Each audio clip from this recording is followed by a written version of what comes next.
Can hear you. Yes. Yes.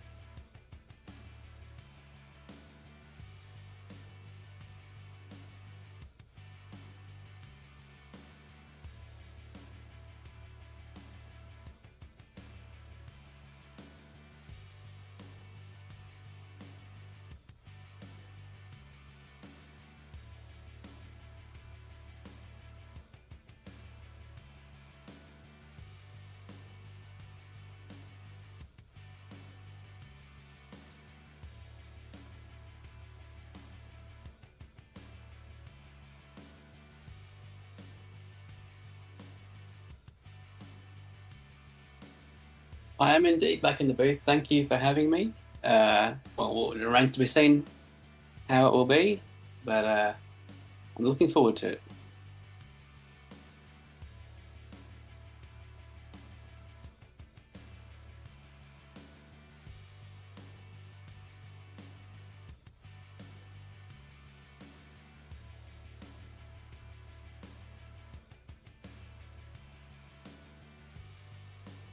Actually, they can only hear me, and I'm very loud.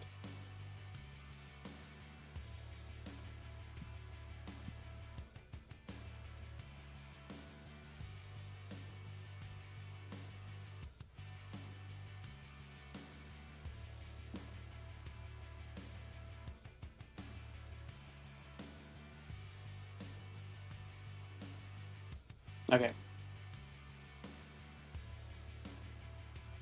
All right. I'm pretty confident you guys can hear me. Crash is trying to fix his audio problems.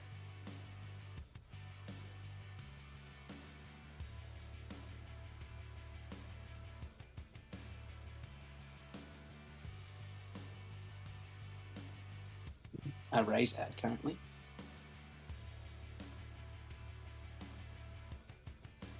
Crash. Yeah. Can we get the actual screen up, please?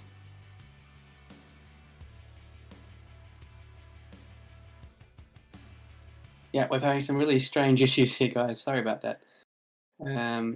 Thanks for the feedback there, Pork. And hello, Mother Ellie. Thank you for letting us know. Here we are. We're in qualifying in Brazil for round 1 of season 8 in Division 1. There are a few changes this season. There are some more restrictions on assists, for example. We'll see how that pans out for some of these guys. Obviously, some of them already will have had them off.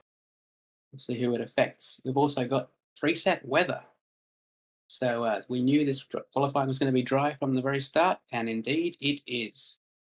I think I'll leave the weather forecast for the race, even though I know it for the race. Maybe for when Crash gets his stuff working again. But for now, we're watching Ryan Rods, a past two-time champion of the division in the Mercedes again this season. We'll see how he goes around Brazil. I think we had Brazil maybe 2 seasons ago from memory. And I'm sorry, but I can't remember who won the race. However, I do know some of these guys are very strong around Brazil. For example, Ryan Rods. For example, Dace. So we shall see how the Mercedes and indeed Aston Martin teams go. Lightwork also in an Aston Hello, Martin, a hello. new Oh, promotion from Division 2. okay. It says it's picking me up now. I don't know what I did. Okay, I shall check that. Yeah, you're coming through. Okay, this is. We keep going though. I need to kind of tidy this up. But yes, things are happening. All right, it looks like Crashy has almost sorted his problems. We're still here on board, well, not on board, sorry, but looking at Ryan Rods in the Mercedes. He's about to start his first qualifying lap of the season. Should be intense. It's obviously on the soft tyres. There is actually an option to not use soft tyres in qualifying now. Not sure why you would do that. He's very close to the grass there. Perfect line through the centre S. A slight wobble there. Couldn't quite tell for the number 2 driver. Opens the DRS. There's obviously 2 zones on this track. Nicely through and apexed. I think that's Jun Chao. I could be mistaken. Probably a very quick first sector there. It looked at least up the hill now. Probably a very quick at least up into this right-hand hairpin. Very tough, especially as ABS is no longer allowed for anyone, and braking in a straight line is kind of difficult at some of these hairpins here. This one included, but he looks to have nailed it. Sorry. Sweeping down the hill now. Can people hear? Can you hear game audio in the stream? I shall check. I think very quiet. Yeah. Or not at all. I'm not sure. No. Okay. No game audio. Oh my God! Everything's just going to shit. Okay, we've got Scavney setting the first lap of the season with an 8.8, but quickly beaten by Ryan Rod's 7.6. Very competitive time out of the blocks. J-Cast also on the board, as is Dusty, currently P2. We're going to have many of these guys setting either bankers or just going flat out straight away. Looks pretty good for Ryan Rods early, let's just put it that way. AB also up there in 5th place currently. Looking forward to see where Scornsy puts his car. He goes only 7th, so that's either a mistake or a second warm-up lap. We won't assume anything about that. We will, however, assume that he'll be much higher by the end of the session. Aiken now goes into 2nd place with Aero and Cake in the 2nd row, although Dace now improves up to 3rd himself. So we're starting to see a bit more of the shape of the order here. Ryan and Dace are expected to be up there. Bacon's done a pretty good job so far. We should expect to see Scornsy and Lightwork up the front, as well as possibly Edgar and Edwin. Jonathan Duncan, Lansey would also be good shouts for top 10s at the very least. So I'm on the newly promoted Division 2 guy race day, and he got a nice little tow from the Aston Martin ahead there. Might have been light work, actually, it was. And that put him up into P2 early on, so pretty good from the newly promoted driver.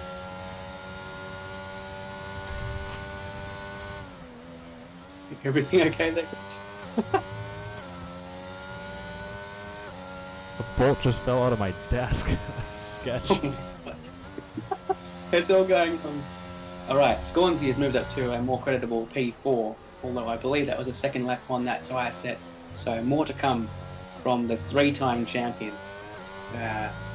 Probably starting the lap with a few extra percents of wear on the tyres, not ideal. But a banker has now been set. Players Praying, I believe, is reserving today. Currently P5, a fantastic job. Do we know who he's reserving for? We should check. Dude, what is going on? Like, I'm just getting hounded here with just things that aren't going. Like, how does a bolt fall out of my desk? But I put it back in. I don't even know how. But okay, we're back. I need to focus up here. So, well, that's a lot of times that's already been brought through. Clay is praying. You're trying to figure out who is. Okay, it's Killer that he's replacing today. Okay, yes.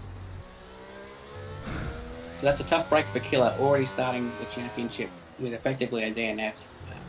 You don't want to put yourself in that position come the end of the season if you're in relegation battle. Although last season he did do pretty well, I believe. Yeah, he finished just ahead of you actually in P6. I don't want to hear that. He bested you, Jacko.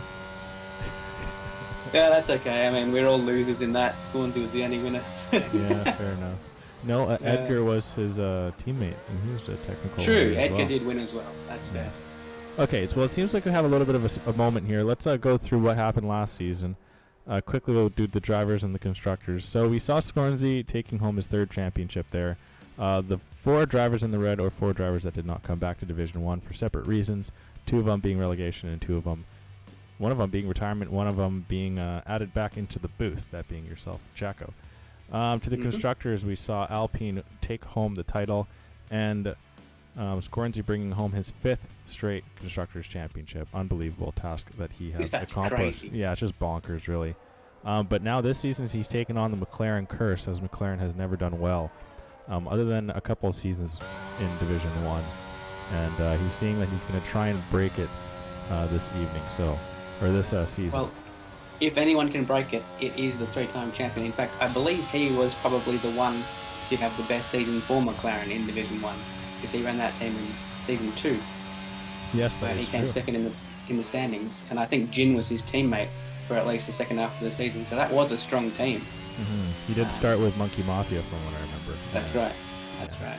Good memory, unless you've got it up in front of you. No, I do have a good memory when it comes to Division 1 and stuff. I don't know why. There's just some things that stick.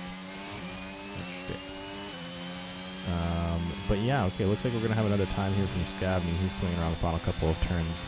Turn 14, 15 are the final couple that bring you home. Actually, 5 straight left-handers to finish you off here in Brazil. And it is a nice P5 for Scavney, who's a man known for his subpar qualifying. So that's he'll take that, that's for sure. Oh yeah, all these times. Well, looking at the leaderboard, it's all fairly close. As we get further and further into the separation of people into the right divisions, these times are only going to get closer and closer and closer with every season. And at 7-6, if you add like a second to that, you're all the way down in 13th already. So it's very close, tight margins. Yeah, it's going to be a fun one here, but kind of taking a peek, we're only missing one driver from this Division 1 journey we're about to go on here in Brazil. But we had a little bit of a discussion before. Maybe we can try and catch ourselves back up on how we were attempting to run this stream. But who do you have picked for your Constructors' Championship here there, Jacko?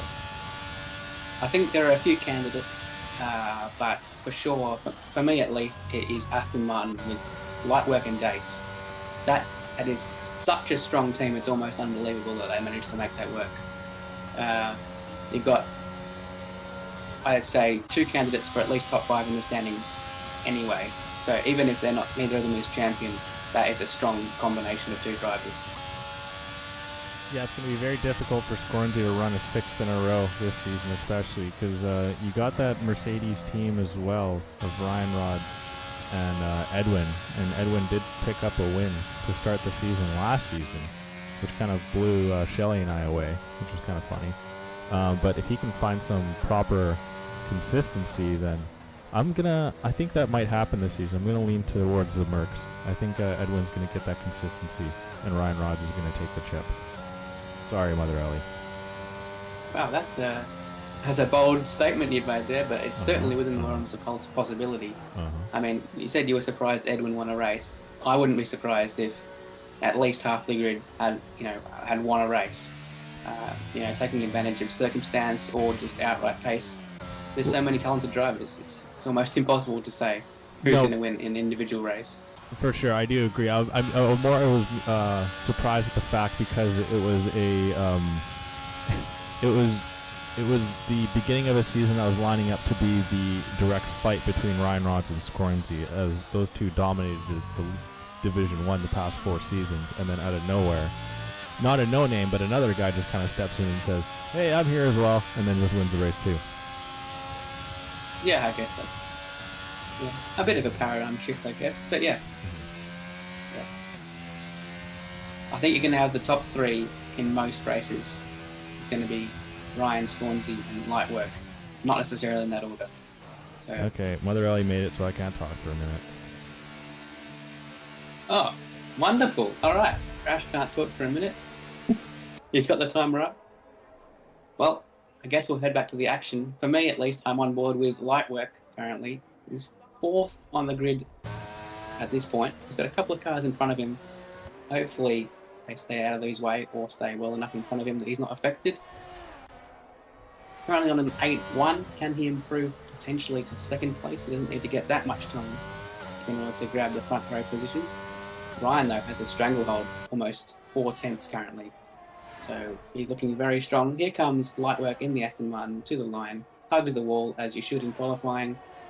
And okay, he goes between them. 2 thousandths off race day only. Very close. And wow, Ryan Rods again exploding the margin out to 4/10 now. 4.5/10. Very impressive. Okay, who can we go on board with now? Race day. He is completed the first sector in his Alfa Romeo. Is Scornsy on a hot lap here? I think he is. We can have a look at that if you want. Yes, he is, I think. Currently P9. He'll be looking to improve on that. has got Race Day in front of him. Okay, Race Day wasn't on a lap after all that. He's harvesting, and he looks to be out of the way. Ooh, wow. Yeah, well out of the way. Mother Ellie wants the option to mute you in the future as well, so I might have to put that in the channel points. I might make it cheaper, Oh. too. Wow, okay. I see how it is. I see how it is. Oh, that'd be funny. That'd be so trolly. Scorsy going purple through Sector 2. And now to finish up his lap here to try and get up on the front step of the podium there. Or the qualifying, that is. And he comes over the line, hugging the wall, P4. as you said. And a P4. Hang on a Okay. second. Mother Ellie says, if I piss her off, Yes. what could I possibly do to piss Mother Ellie off? Not say that Scornsy's the best, simply put. Ah, okay. I'll refrain from making a judgment then. Ecuador World Cup chances. I mean, in a perfect world, Ecuador makes it out of qualifying, gets an easy draw in the round of 16, and then maybe makes it to the quarters. But beyond that, I don't think they're doing much more. They still have a young team, so as long as they got a young team and they can score, so it might be a fun one for their group. They've got good competition in that group. As long as they need to beat Qatar. Someone just blew up the DHL ad. I did not see who that was. It might have been Scornsy, actually. No, it was McLaren, or sorry, Mercedes. No, these are good questions, Wes. I'm looking forward to the World Cup. If you catch my Mhm. drift. D. Gabry told me to ask you. Ah, okay. Gabry's Ecuadorian. Ah, of course. So how long does your family bloodline reach back to Australia? This is a very, very random question. Well, my dad's side, grandparents are Australian born, but beyond that, it's either England, Scotland, or Malaysia. Okay. Sounds good. Well, I'm just it's just Canada is just such a blender of nations.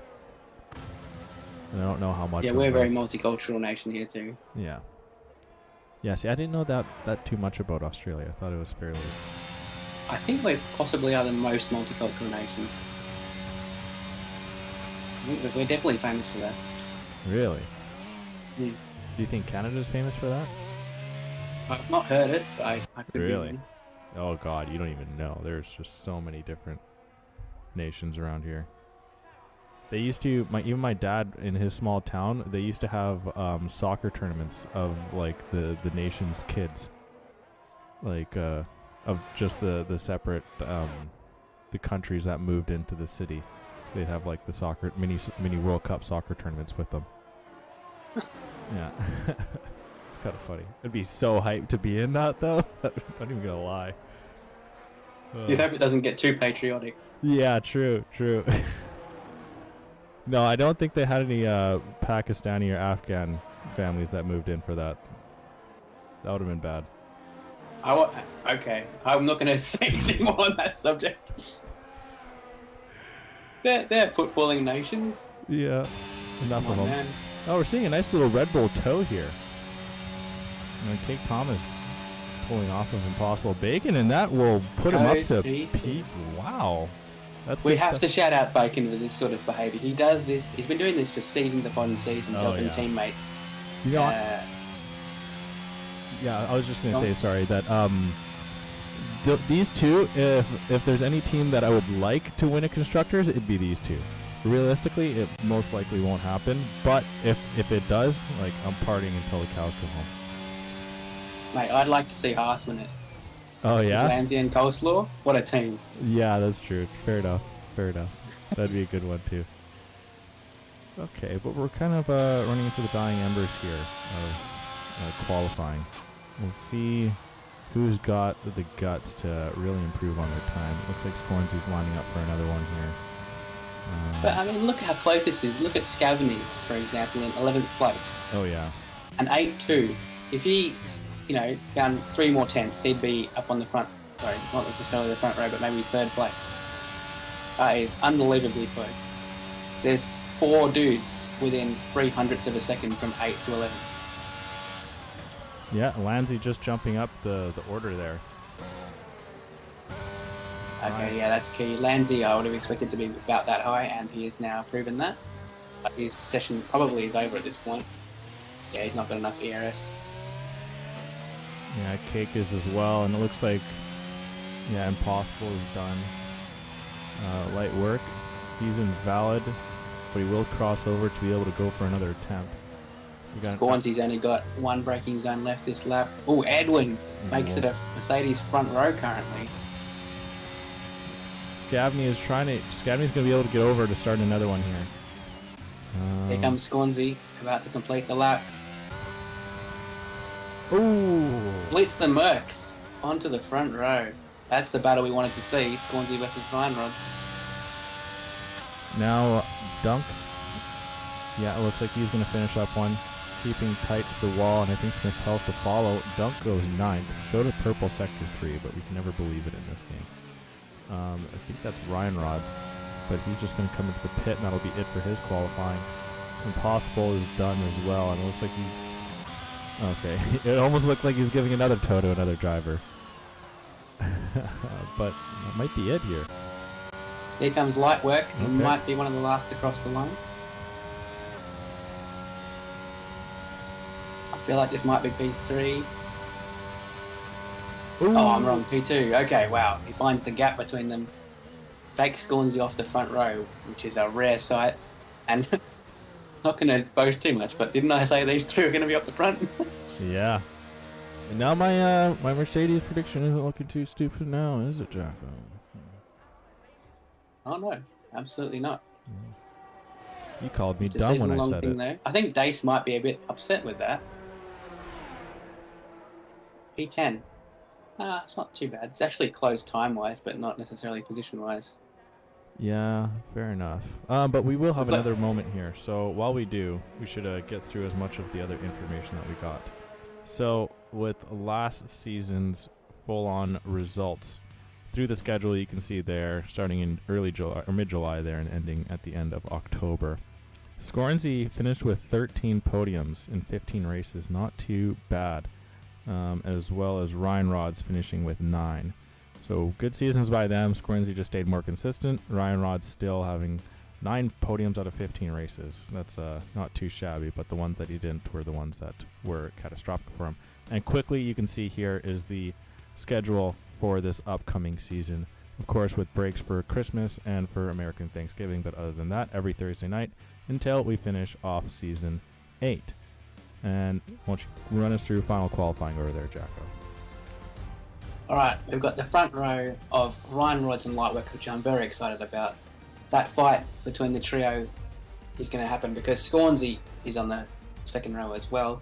Then we've got Edwin in the second Merc. It's Cake making it another 5th place start. Race Day, Lanzi, Aero, Jonathan Duncan, and Dace round out the top 10, with Sharia just about looking into the top 10 there. Clay is praying. Impressive, seeing as he's usually in Division 2. Then we've got Bacon, Scavney, Dusty, Smith, Jcast, Mitch Burns, KB, and Edgar with I'm going to say possibly intentionally starting 20th, because 2.9 seconds off is not even a banker. What could be going for a hard charger.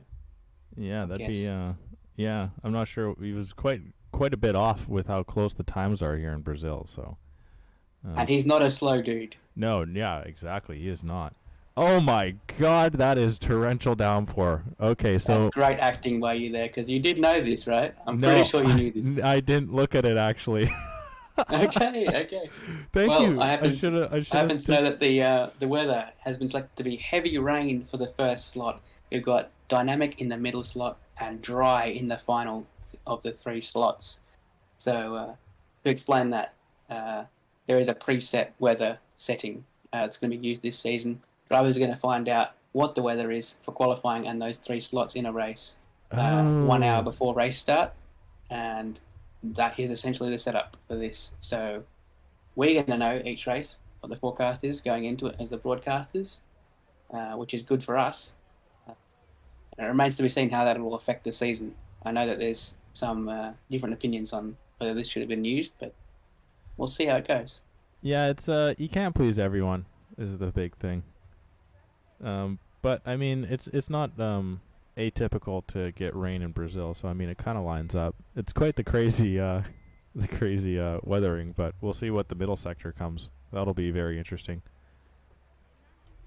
Yeah, it's fascinating to have gone away from the dynamic setting for the whole thing, but then still had a dynamic slot of weather in right in the middle of the race. So we have no idea how the changeover period is going to work and how quick that will be. So we might see wet into, and then who knows which dry tire is going to make it the rest of the way. So it'll be very interesting. The countdown, however, is almost over. So we're about to start the formation lap for the first race of the season. And while we do still once again have a moment here, we'll take you through what happened in Division 2 and how the drivers fared throughout there. 2 relegations. Helg was allowed to stay up in Division 2. Super Ninas and Jose Miguel dropped down. And then the 4 drivers coming up are Race Day, Dusty Lusky, Sherry Coleslaw, and NFS Light Work that are here this evening. In the Constructors' Championship, it was Aston Martin slightly taking the win. I actually didn't even notice that was that close. By only 12 points, Aston Martin held off the Williams duo there. And, yeah, very good stuff from them. I think we got a little bit more time here, so we'll do GSR Hawkshead taking the win in Division 3 with Capital and Frontrunner also getting promotion up to Division 2. Mopowa Cowboy and Young DJ CJ and Kiwi Fruit down into Division 4. The Constructors side for there as well. It was Aston Martin also taking the Constructors Championship win. And Williams, I think, as well, also coming second.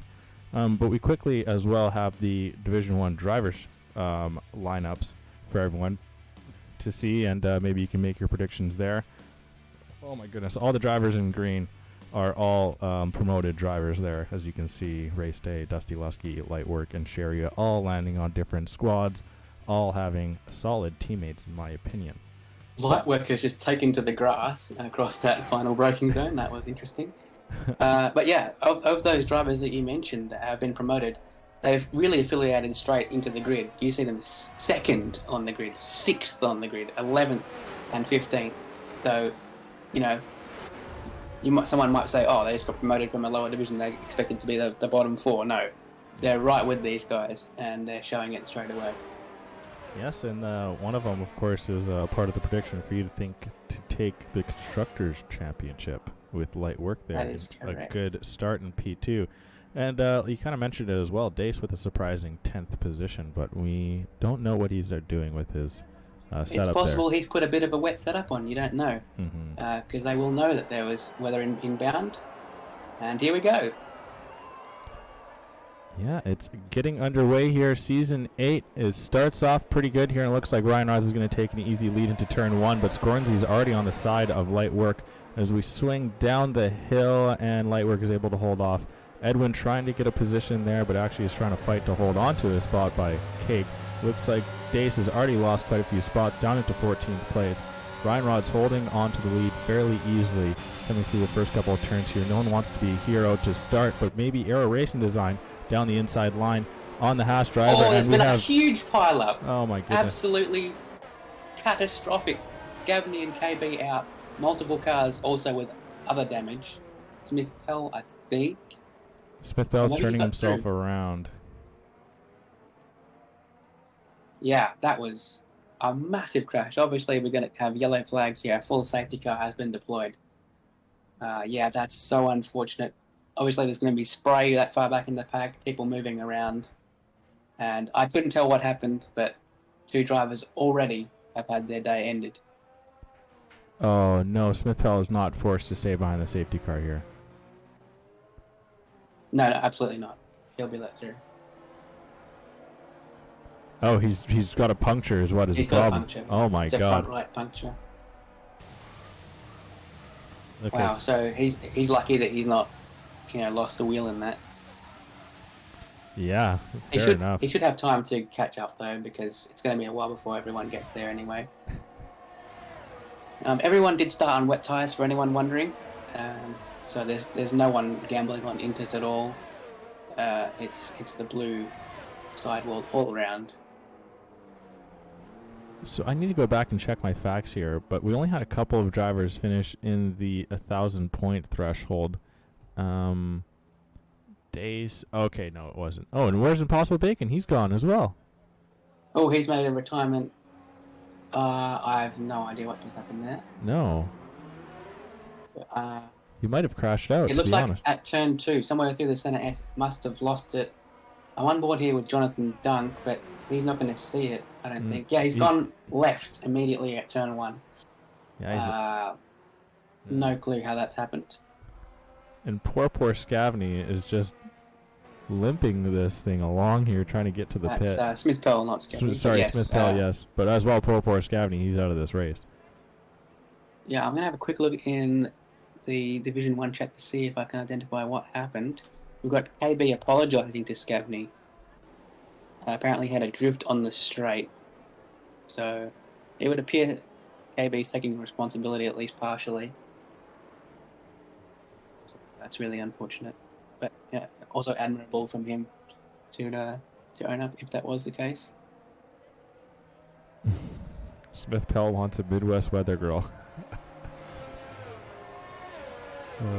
I've got further intel from Dusty randomly during that qualifying session. I hate Brazil, bro. Oh, okay. So if anyone was interested there on the information. Oh, and Smith Pell gets disqualified for parked in a dangerous location. That is just awful. He couldn't make it up the hill. Oh, I don't know if that was the case because he was going up the hill, but then I think he pulled off to the side to allow everyone to go through because the safety car was just blowing them away on speed. Oh my god. And they gave him the DNF. Oh my god. So catastrophic starts to 4 of these drivers here. An ugly disqualification from Smith Pell. KB going into Scavney and taking out both of their races, and then Impossible Bacon finding the inside wall behind the safety car into turn 2. And things have really gotten interesting. I wonder if the safety car might be in this lap now.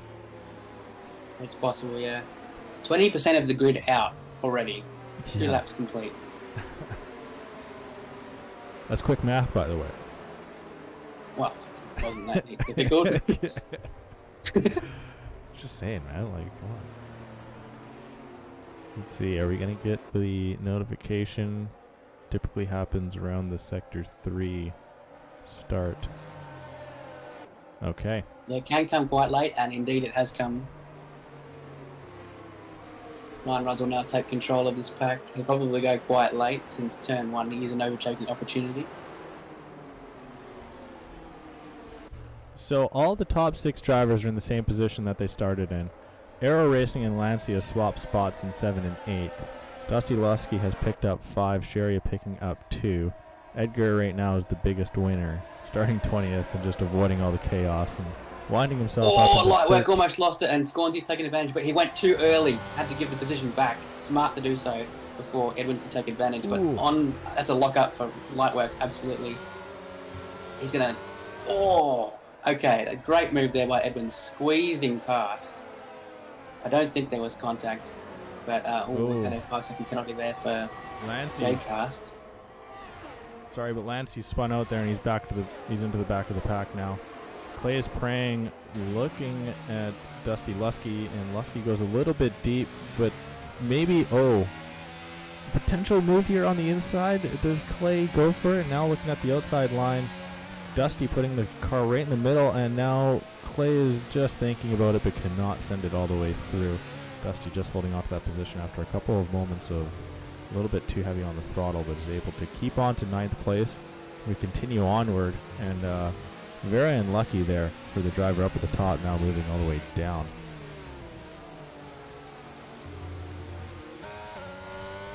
So Ryan remains in P1. Scornsy has now established himself in P2, hoping to chase down his old rival. Edwin, 2 mates on the podium. Your prediction looking pretty good early days. And then Lightwork's kind of falling back a little bit with race day, keeping him company, and Aero also attached to that queue. Cake falling back a little bit. So it's mainly a sort of a top 5 breakaway from the peloton, if you have to look at it in Tour de France terms. We'll see. Lightwork's already back a second. It doesn't make too much of a difference other than maybe the slipstream aid, but no DRS, of course, with the weather being the way that it is. You can see proper puddles being formed on track. That's when you know it's really wet, when you're getting some decent-sized puddles off of the racing line. True, but these drivers will have to consider exactly when to go to intermediates, because we know it is going to get drier at some point.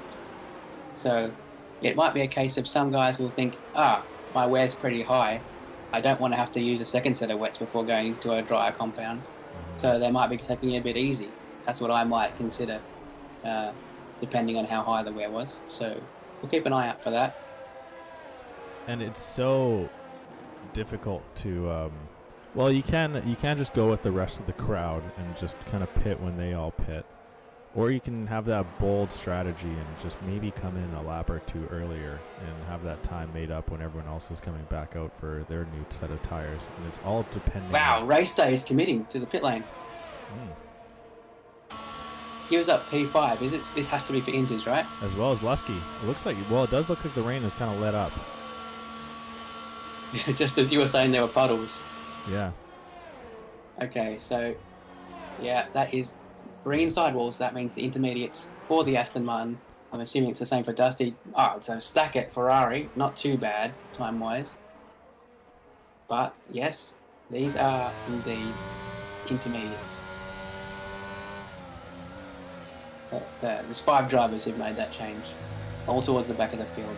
Dace included, Lanzi included, Jonathan Dunk, so as the 2 guys we already mentioned. Yeah, so we'll have to really keep an eye out on the splits between Race Day and JCast, but it already looks like Race Day is making up some major time to JCast, closing a half a second in just a couple of turns, and by the way it's going, you might even catch them by the end of this lap. So I'm really hoping we see a lot more drivers coming into the pit for some inters right now with how quick they're looking. Because Race Day has already made up over a second on JCast. You have to watch the gap to Mitch Burns. JCast is falling back. He might have damage himself. Fair enough. But I do think that Race Day is catching everyone else as well. Just not at the same rate. Edwin stays out, trying to avoid the stack, obviously. Gets the fastest lap in the process, but it won't stand. Cake also stays out. That's interesting. He was the lead Red Bull, so that's not necessarily the right decision, I think. Well, he's the only Red Bull, True. really. Yes, this is true. Yeah. Paul Bacon is out. And here we go. How far up is Race Day going to go? Like you said, came into the pit in 5th, I believe. So I think so, yes. He will get that position, or he'll get that position and then some back as he's looking to actually get the spot on light work, and yes, he will. So gaining 2 positions with that earlier pit stop with Edwin and Cake. They'll need to come in pretty soon here, or they'll need to come in this lap, really. Yeah, so the positions he gained were on light work, and that will be on Edwin. Edwin had been ahead of him as well. Okay. So, yeah, Ryan Rods has stayed in the net lead. Scornsey about a second behind. So now Race Day is the one applying pressure to Scornsey. But Scornsey is probably going to be able to withstand that. He's very adept at handling pressure.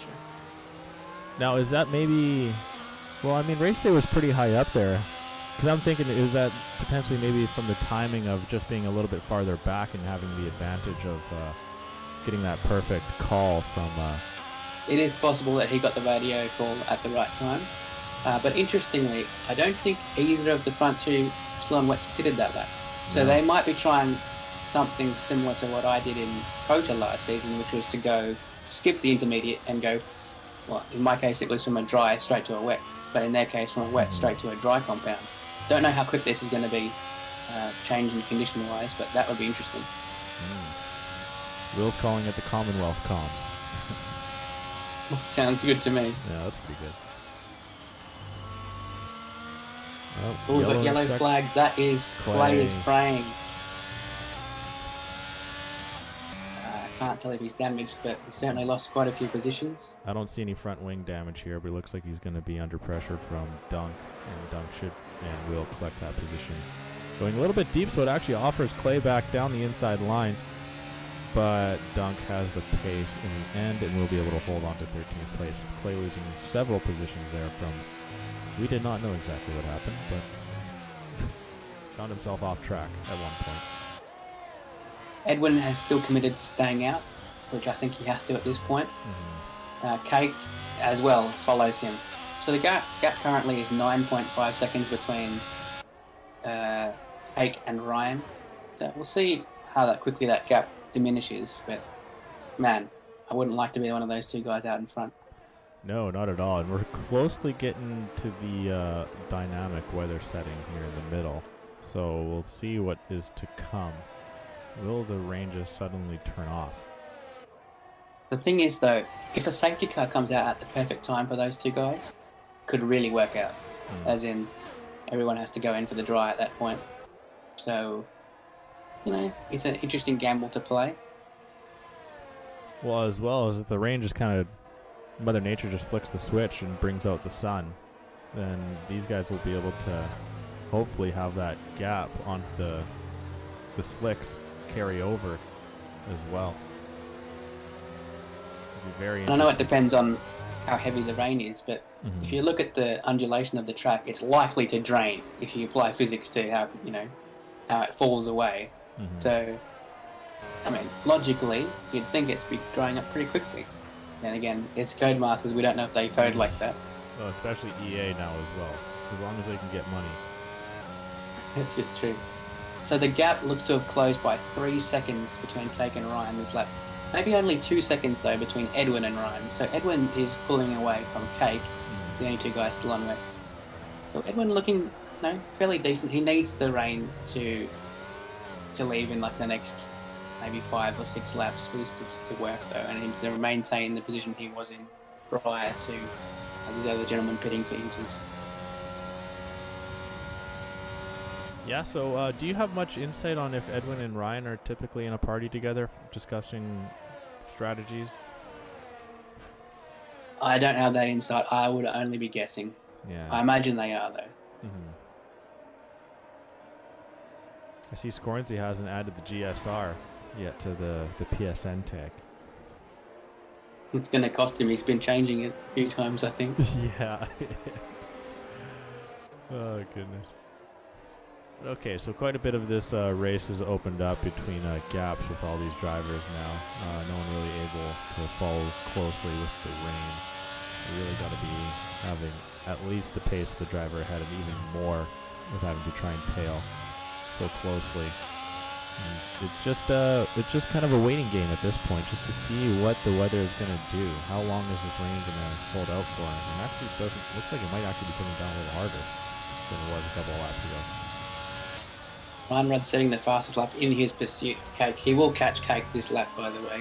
So that might be the camera to watch if you have an option. It's currently 1.6, already 5/10 since I mentioned the battle. So Cake will be under pressure very soon, and it might be an opportunity for Scornsy to slip past. There's always that. Yeah, Cake could make things difficult as Edgar actually picks up a position on Mitch Burns. And Mitch Burns is quickly losing time, so I'm not sure what's going on with him there. But Edgar was able the gap is now, almost nothing. Ryan Rhodes will need to make this move quickly, otherwise Scornsy will have a go. However, on the flip side, if Ryan gets through quickly, then he might be able to get away a bit and improve his gap from what was less than a second on Scornsy. Yeah, it depends how Cake will approach it, kind of maybe knowing that it's not his race, or having a U approach and just not caring and blocking people anyway. You think that's my approach? No, well, you race people hard. In this situation, it depends on the situation. But yeah. It looks like in this case, Cake is not going to have any defense anyway. His tyres don't have the traction to do anything about it. Ooh, Scornsy looking at the inside line, but it was not offered there. Yeah, Cake did the right thing there. Once they got better braking performance than him, didn't have a chance anymore. You would have defended a little harder there. I would have pitted already. Yeah, okay, fair enough. Yeah. But okay, we put you in Cake's car at lap I would have 10. pitted. There's no, it's not possible. Can't have this discussion. It's not. an unlikely. I would only fight if I had the tyres to fight with, and Cake doesn't. Like he's a bit at risk here, I would say, of being involved in the collision, even if it's not his fault. Yeah, now he's got quite the big gap behind him there with Dusty Lusky, now 13 seconds back. So at least he's got the pressure of not being overtaken by all these drivers coming through, which is just what happened. But Edwin seems to be doing pretty good here, though. Yeah, Edwin has held out quite massively. He still needs the rain to stop, and I think it actually has. Yeah, it looks like it just stopped exactly then. Yeah, there's a potential that this could work out really well for Edwin, and if it's the exact time that they need to hit, that he's still in the lead, that's really bad for Ryan, because he may need to stack. Yeah, true enough. And overall, from race start here, Cake has lost 2 positions, so it hasn't really done him any good to stay out. But you can argue that it's done good for Edwin, that's for sure, with the rain completely stopping here. And we'll see how quickly this dries up. You're calling that it might happen fairly quick after the rain is subsided here. I mean, it looks like it, but it's hard to tell. The lap times are coming down. A 17, though, is not, it's not the 10s and 8s and 7s we were seeing in qualifying. So it's still a way for the track to improve. Although there is fuel on board, so it might actually be relatively close. I think Ryan's going to take the lead before then, though. JCAS opts to stay out. He's about a half a lap behind. We'll see if anyone's bold enough to come in a lap earlier, but fastest sectors are being set.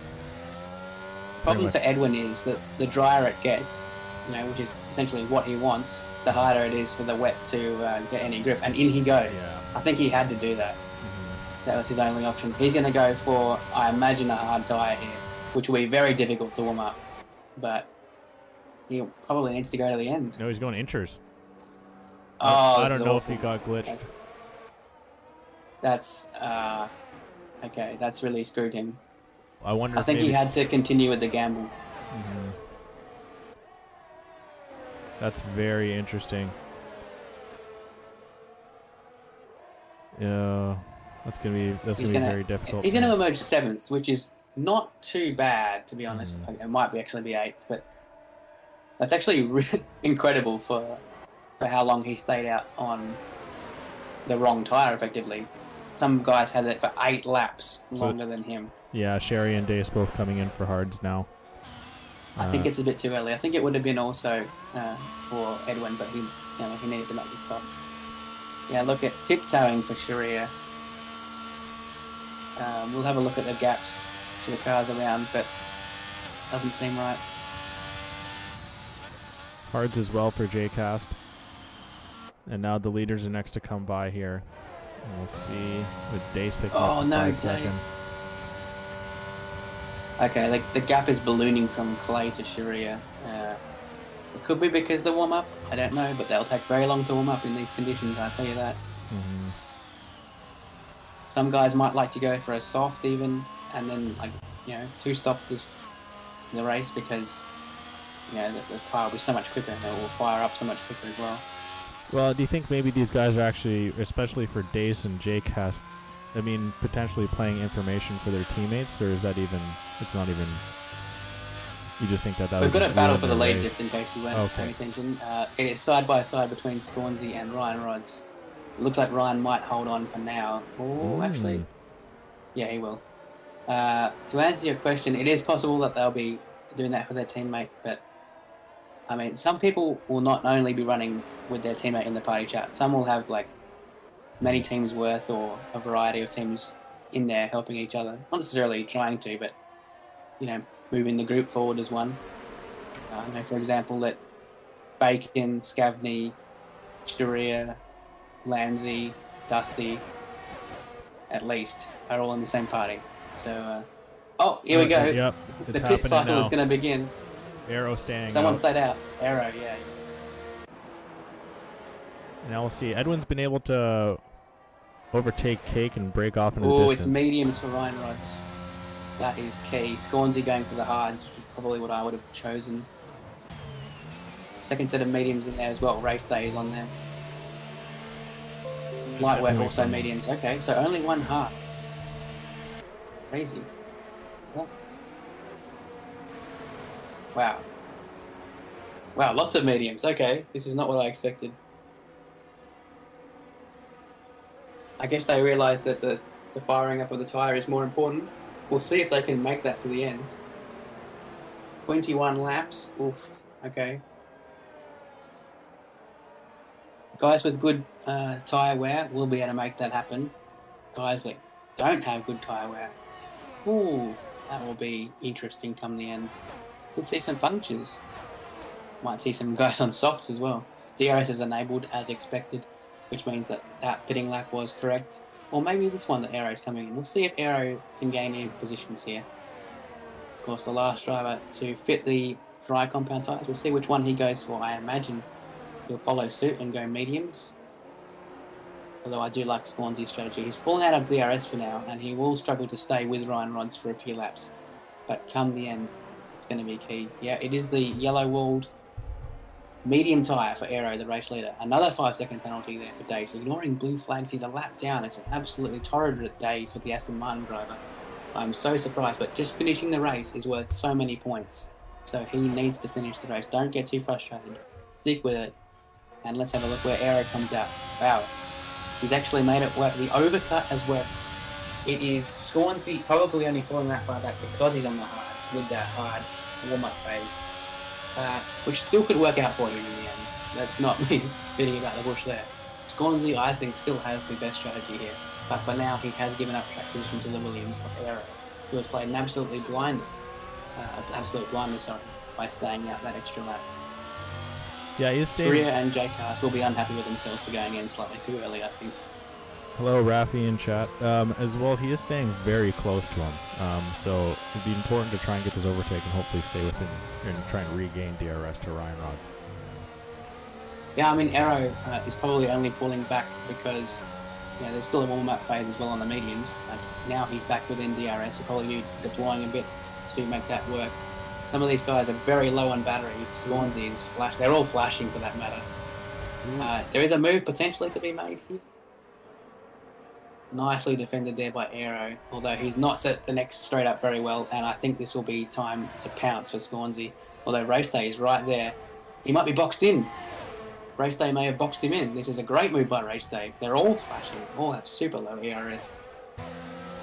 Okay, yeah, great move there by Race Day, just to get past Scornsy. It's not done yet. Does he make it 2 though? Yeah, I didn't think he would be able to do that, but he's now in the prime position to make the move on the next DRS straight. However, they're all flashing, so ERS is not going to be useful for them. Light work, let's have a look at his ERS. 80%. So he could come past a lot of them. Wait, no, 5 seconds behind. That's my bad. That's the wrong Aston Martin in that queue. That is the lap down days. Okay. Oh, I see. I got so confused. I was just like, what are you looking at, man? 80% stock. Yeah, I mean, I just saw Aston Martin in green. Yeah, okay, fair enough. I'll give you that. But it looks but like okay. Aero got a really catching them Yes, fair enough. True. Ryan Rods setting the fastest lap, now increasing that gap to 2 seconds to Aero Racing. Race Day not staying close enough and actually outbraking himself a little bit, but won't be under any sort of pressure from Scornsy. Light work, like we said, is closing that gap and as well sets the fastest lap, quickly taken away from Ryan Rods. But then Ryan Rods' teammate there, Edwin, the man that was leading the race at one point, taking that back for the Mercedes side as well. And we've got a good little battle here for 8th place with Lancey, Mitch Burns, and Edgar, with Edgar being on the hards leading this way. And Scornsy's hoping that his teammate can have a good result here with the way that the Mercs are going. But actually we've got Lancey going at Mitch Burns, lining up the outside line, both of them with ERS, so a straight drag into turn 4, and Lancey in the Haas will get the move done. Back up into 9th place he goes, and now trying to close the gap to the hard car compound driver of Edgar, and we'll have to keep an eye on that battle as well. You'll notice that this top 2 hard compound drivers are both the McLarens, so don't know if they're, as you suggested, maybe communicating, but that strategy is going to come really, that'll be very helpful by the end of the race as Aero takes the fastest lap now. So we could be looking at McLaren storming from 4th and 8th, possibly to sort of first and fifth region. Yeah, Race Day is really pushing here. He's not going to leave himself much tired of bringing this thing home. Scornsy just sitting out at DRS. If he can just reach in and just kind of piggyback onto that, that'll really help him there. Lancey, though, Lancey's going to be looking to make a move out of the center S, I believe, onto this second DRS straight. He is probably close enough. Clay also on the back of Mitch, close behind them. Yeah, Lancey's not close enough actually, and it looks like Mitch had the DRS Lancey, which meant that Clay didn't have the run on him, despite being only 2 tenths back. So yeah, it's a bit of a DRS train there. Unfortunate if you're a Clay fan, but pretty good for Mitch.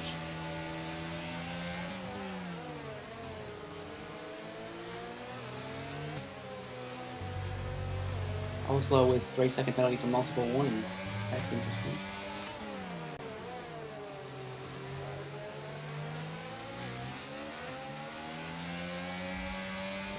Jacko, sour cream that was set to expire October 14th.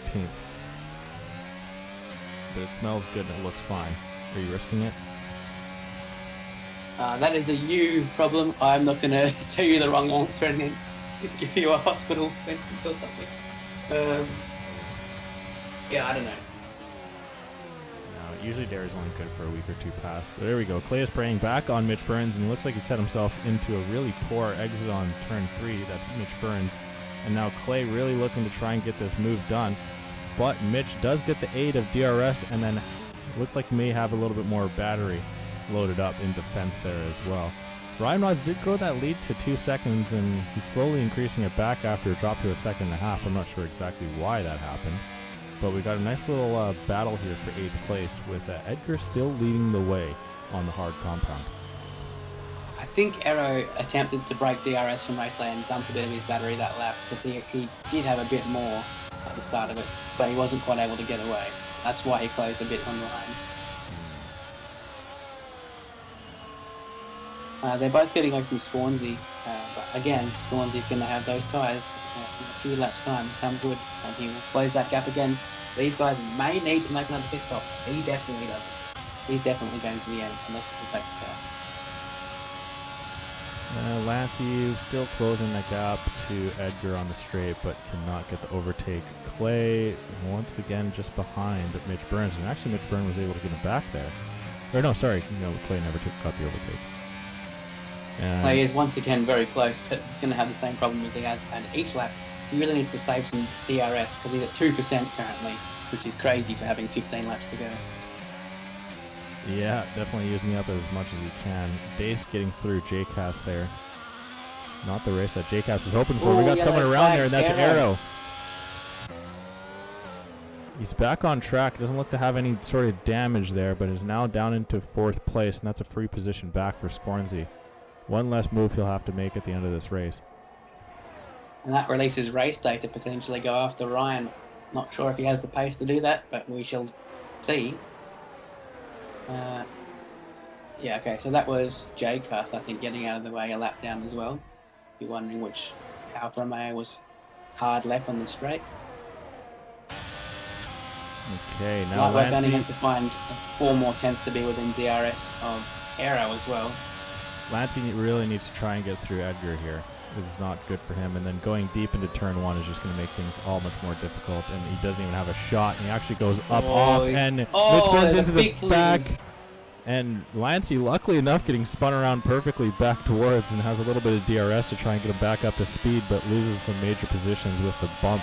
We don't know, Burns. though. His tyre's going to be very hot, and we don't know if he has rear wing or diffuser damage, so it could all be over for all we know. And I think Dusty just let him back by, or either that or had an issue there. Possibly it was an illegal overtake. Yellow flags were out. Yeah, that's my guess on that. But there's definitely damage to the front of the AlphaTauri. The front left end plate is missing from Mitch Burns. Jonathan Dunk will make easy work of him, probably either here on the straight. Yeah, Mitch will be in the pits, I'd say. Head for maybe soft tyres. Around the outside go Jonathan Dunk and Lancey. Dusty will follow through soon, or won't need to because the AlphaTauri might pit.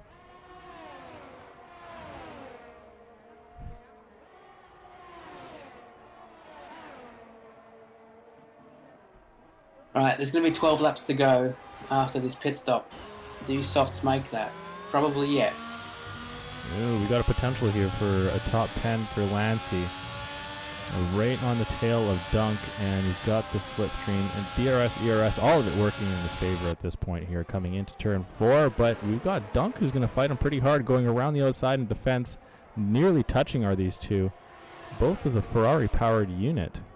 And we've got the Ferrari currently holding on to 10th, and it looks like he's going to be able to in the end as well. Good defense there from Jonathan Dunk. So Mitch did opt for a second set of mediums, obviously now legal, only starting from a few weeks ago with the latest patch where you can now have 2 sets of mediums should you choose that selection of tyres prior to the lobby starting. So Mitch will have no concerns making them to the end. We'll see if any of the other mediums get to the end though, because they have been on for quite a lot longer. Dusty now passes Lancey. Ooh, Arrow back on light work for 4th place, and he's Ooh, so very close. Arrow's got the outside line. He's going to try and make it work around the inside through 6 and 7. Light work doing as much as he can to try and hold on to the position, and carries really good speed through the turn and holds it into turn 8. Race Day has closed the gap to Ryan Rods, but I took a peek at their battery, and it looks like Ryan Rods is just loading it up because he's at 90%. Race Day is pretty much sub 10 at every corner. Yeah, the best drivers will at least save a little bit of ERS. Not necessarily a lot, but I mean 40% minimum at this point in the race. There's no way. So certainly you're going to have, Ryan Rods is doing the right thing. Lightwork's doing the right thing. I'm surprised Scornsy has it that low, to be honest. Yeah, he must be trying to stay in front of Dace, which is interesting because Dace is a lap down. So Dace clearly has the pace to stay with him, but he needed one more lap of progression. Yeah, just not Dace's day.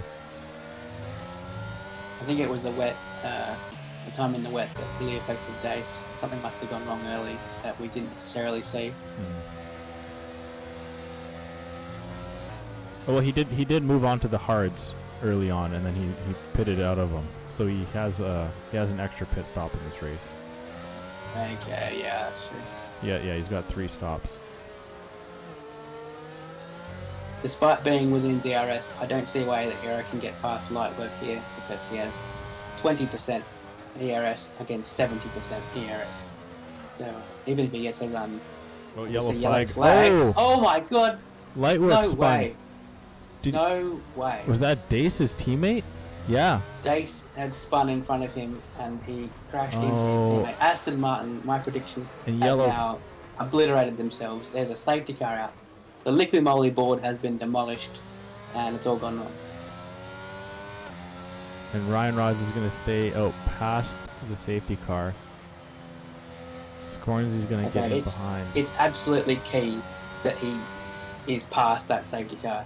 He won't get bottled up behind it, slowed, and fall back should he want to pit, or be forced to stay out against cars on softs, such as Aero in 4th, such as Edwin in 5th, and further cars who are now in the pits. It looks like they're probably all going to run the softs. Seems like a good idea. Mitch might stay up and possibly gain a position on those mediums, but maybe he's not close enough. I can't really tell. No one's going to lose out from this, other than of course those involved in the collision. Dace out of the race, and Lightwork massively hurt by his own teammate, obviously not on purpose, but loses P4. It's going to be in about P8, maybe worse if that wind's taking longer to fix. Oh no, he's already out of the pits. Yeah, P8. Okay, that sucks, but he's still in it. At least there's that. Yeah, so this is very good for Ryan Rods then, well timed, as well for race day, having the advantage. The only person that, I'm sorry to interrupt, but I just realised I'm wrong. That people that did impact are Scornsy and Edgar, because they were going to get the impact of having hards that were going to be better at the end, but now they just lost track position using them earlier. Yeah. So that's unfortunate for Scornsy and Edgar. Ryan Rods just doesn't help either because he had a lead that was outside of DRX. But yeah, this is best for race day. Yeah, let's say, for sure. because now he has an opportunity at the lead, and his tyres were not ever a problem.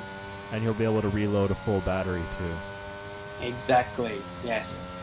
So, especially with a guy who likes to use up every drip of it, he'll get a full tank, and we'll see how things go. Now, so we're seeing Scornsy with the fuel marker, but is that everyone? I think a lot of people are getting that actually. Is that anything to do? That's not heavy or low fuel, is it? I think it flashes if it's in low fuel. Okay. I'm not entirely confident on that because I haven't looked at it before, but I feel like I've seen it flashing before. We've had wet weather, we've had 2 safety cars. There's no way anyone's running out of fuel. That's super unlikely.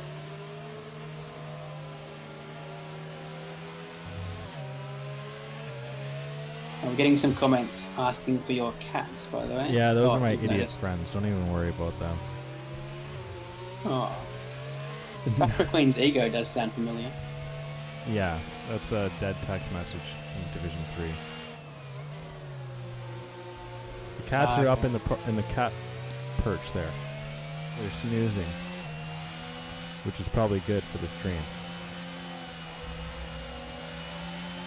Okay, but everyone, barring 3 people, are on the softs. I mean, that's virtually it for the final 4, with the only person being on the softs having a penalty. Don't believe we're going to be going after this lap, so maybe lap 31 will be the restart.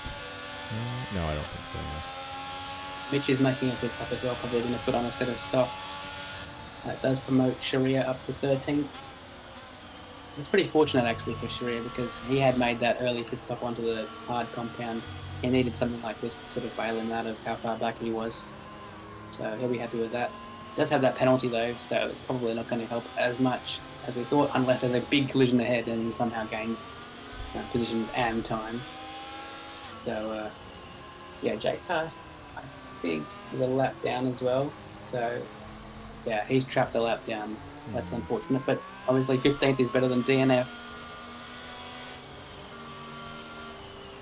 You know, they should just give him track position. Just I have seen people do that, and I've been part of people doing that. The way to do that is to drive slightly off the track, so that the game doesn't feel like, hey, give that back. No, I mean like you can do that. I mean like just he's sitting ahead of Edwin. Just give him 5th. Let him okay, that's something different and complete. I thought you meant to unlap himself. Yeah, no, just give him 5th. Let him be in 5th. Yeah, I don't know about that. Yeah, that angered quite a few people. Oh, got Palmer with the prime. Thank you, dude. You guys have subscribed more than Crash Queen's Ego and Brody Glem. Wow, that's really kind of you, Got Palmer. Especially because you don't even really know me, but those two do, and they don't support me. They just troll and chat.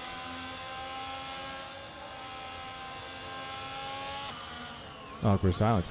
Okay, so we're about to get back going here. Onto lap 30 will be the restart. Ryan Rod's with the lead. Race Day sitting 2nd. Scornsy 3rd. Aero Racing 4th. Edwin 5th, and we'll see what he can do. Cake has brought himself back near his qualifying position there. Race Day and Aero having good races so far, picking up 4 positions from race start. GSR Edgar, though, he's picked up a whopping 13, and like you said earlier, looking to get hardest charger, and he looks like it's unmatched at this point. Yeah, he has to have something go massively wrong for that to be beaten. The fastest lap currently, well, it's going to be beaten, there's no point in even mentioning it, but it was Ryan at this point. But he has control of the field for a second time. There'll be 6 laps to go at the end of this one. 4 of them with DRS available, should there not be another safety car. Let's see how this goes. Yeah, it's a good timing. At least we'll be able to get some DRS racing at the end of this. Everyone trying to get their tires worn. Scornsy very eager onto race day. And Ryan Rods lets it loose there.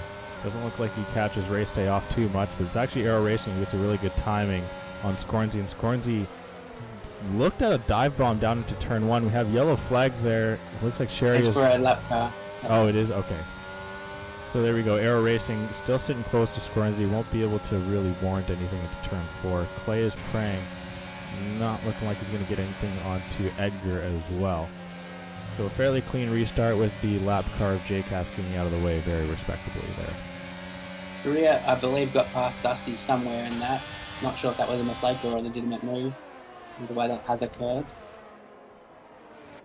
Yeah. Clay was looking for it on Edgar there. Didn't quite get it. Like, he definitely looked at it. Yeah, you always kind of go throw that peek down the inside line. Just make him know that you're there.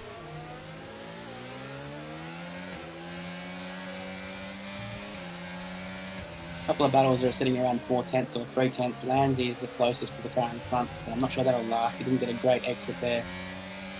Yeah. Oh, actually, he did. He did. He's using some DRS. Doesn't have as much as Jonathan Dunk, who is defending. Ryan Rods grabs the fast lap, which could be worth a point to him by the end of the race, depending on if it's beaten. Lanzi, there's no way through there. Jonathan Dunk ahead. So Ryan's really trying to break DRS from Race Day by the end of this lap. He is already sub 10 on ERS deployment. Scornsy has the most out of that front little pack. Actually, Aero Racing has 50 or so. But all these guys are really deploying it very early, not really leaving anything in the tank for any sort of battle there. The lowest I've seen is Clay right now at 29%, which is that's pretty low for only being green for one lap. Aero actually has about 50. Well, I'm saying who's the lowest. This is lowest. 29%. Oh, Ryan Rods only has 15%. He's oh, jeez. Yeah, he's got next to nothing already. Yeah, that's crazy. I don't know what the hell these guys are thinking, but if it works, works. Yeah, there's already flashing from Race Day. This is somewhat insane. I mean, even Cake, who's fallen out of DRS, is down to 15%. Scornsy now with the fast lap. Again, worth a point. Could be important. He's right on the back of P2 Race Day. Yeah, DRS will be available right now. Unfortunately, for anyone looking for a move, car in front probably also has it. Yeah, 90% of the field at this point has. Edgar on DRS. Cake had a bit of a move, but Cake defended it, put his car in the right position. And, Edgar would have been almost suicidal to attempt anything there, but he's very close and might get it at the next opportunity. He has 35% to work with in his ERS. Yeah, so it's looking like the battle between the two constructors, now McLaren of Scornsy and Edgar's going to carry on to this season, as the Mercs are starting off really well.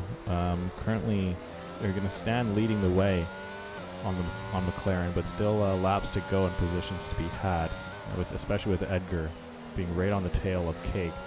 Potential move is it looks like it might be coming here into turn 1. He gets a really good exit there out of turn 14, and just creeping into the slipstream, and he does have it, and he's just going to fly past Cake Thomas, having the outside line as well, and back on the proper racing line goes Cake, trying to keep his race as good as possible, with Clay kind of closing that gap as well. Lead battle is pretty close right now. Ryan has not got DRS, obviously, because he's in the lead, and that will put him under pressure. They both are very low on the ERS. Race Day almost had an opportunity to turn 1. Didn't quite make it work. And I think next lap he might have another look. No one has any ERS battery right now. Everything is just... as soon as they get it, it's gone. Meanwhile, light work was 80%. Yeah, he's just chilling. Oh, man. The Ferraris also have a reasonable, but everyone else is at least in the 20s, if not lower. Okay, here we go. Second last opportunity on this particular straight with DRS to turn 1. What is going to happen? The Alfa Romeo looking at the back of the Mercedes. This actually looks like he's got a run. He has a run, and if we look down the inside here.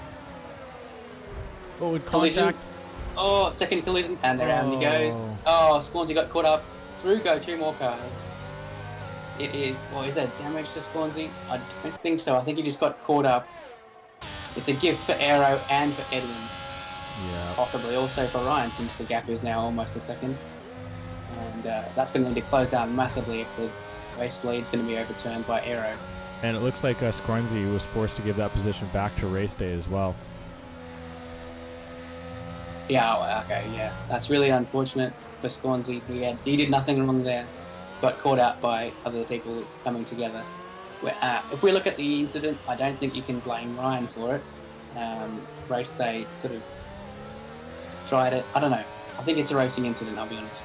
But now we got a proper potential here for a Mercedes 1-2, a very rare 1-2 in the Midwest F1 loop. But no, Edwin gets behind a as little well. Big sideways for race day. And Scornsey's through. Race day almost tried to chop him off there. That was kind of crazy. And it looks Scornsey has an opportunity to get back to the podium here. Oh my goodness, this is all happening here in the final laps. And Scornsey's going to take the inside line down into turn 1. And it looks like he's going to get a fairly clean overtake and back onto the podium. Or is he? That was close. Okay.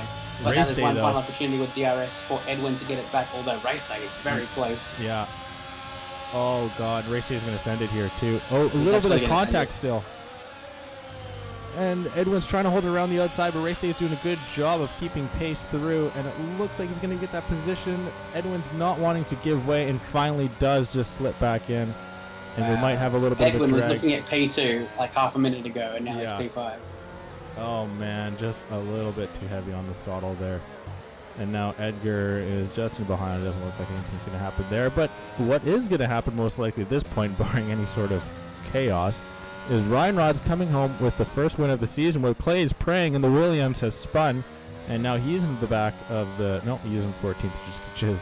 Clay on the Alpine. Not a Williams in Alpine. Oh, Alpine. But yes, Ryan is going to win the first race of the season. Mercedes winning for the second time in round 1 in the last 2 seasons. Aero with a fighting P2, and Scornsey, I think he'll be relieved to get back to the podium after losing it through no fault of his own. I think that's the right result for him. Race day tried it, but ultimately wasn't able to do it. Edwin unlucky as well in P5. Edgar up 14 positions. What a drive.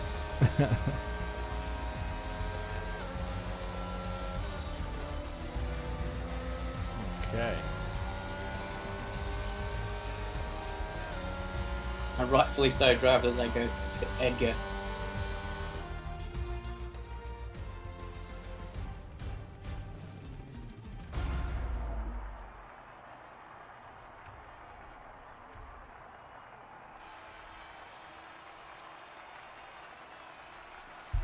There we go. So Ryan Rod's first win of the season, back-to-back Mercedes openings for the first race of the season. You said that though exactly, didn't you? Yes. Yeah. But did you say it like the same way that I said it though? I think you said it a little almost the same. Okay, so I think I said... Actually, I can't remember what I said, but I said it was along the same lines. Either way, we've got Ryan Rod's winning the race. A great way to start an attempt at grabbing back the P1 position in the standings by the end of it, obviously. Aero, second place. Scornsey, third, another podium. 13 last season, already won this season. Then we've got race day. Edwin, Edgar, of course, with a bonus point for most positions gained. Another bonus point goes to Scornsey, of course, for the fastest lap, about a tenth clear of Ryan. Cake is 7th. Lightwork, so unlucky to be falling back to 8th, but at least he remained in 3. And we've got Jonathan Dunk, Dusty and the Ferraris rounding out the top 10, with Mitch Burns somehow finding his way back to 11th after a tough day. Sharia with a penalty, he's in 12th. He will have lost a couple of positions actually to that penalty, unfortunate for him. Lanzi 13th, Clay fell back to 14th on that last lap.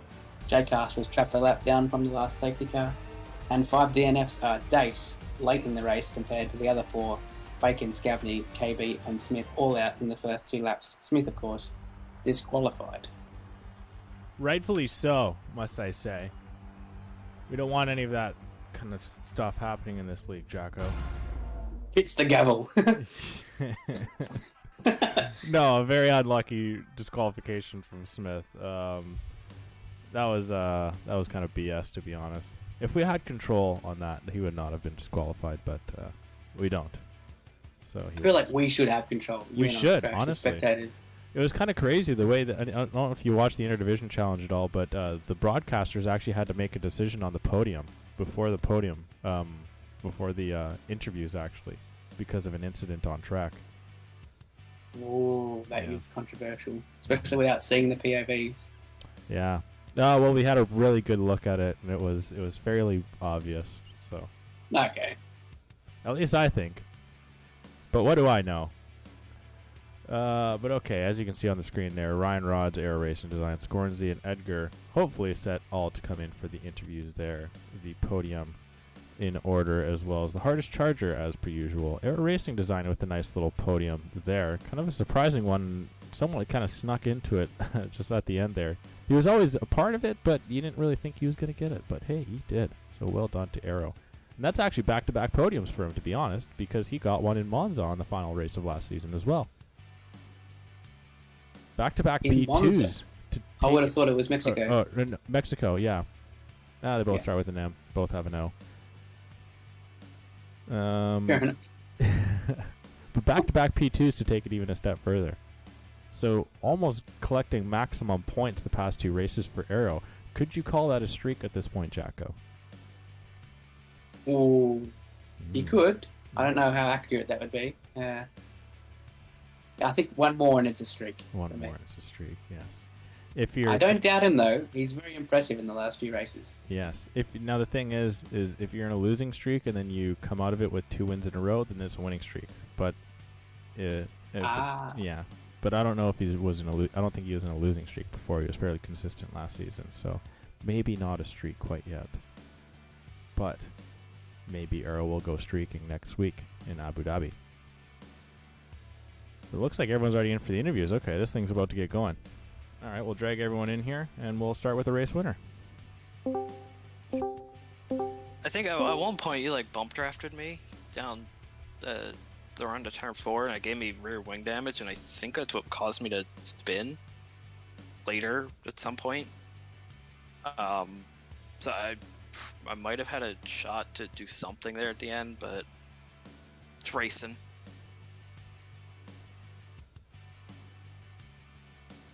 Who are you talking to? Oh, I didn't even realize we got moved. Oops. I was looking at my screen. Okay.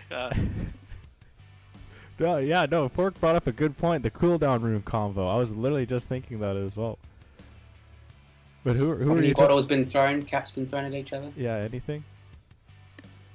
No, not yet. I mean, just an assault just an assault, but nothing much. Oh. Okay.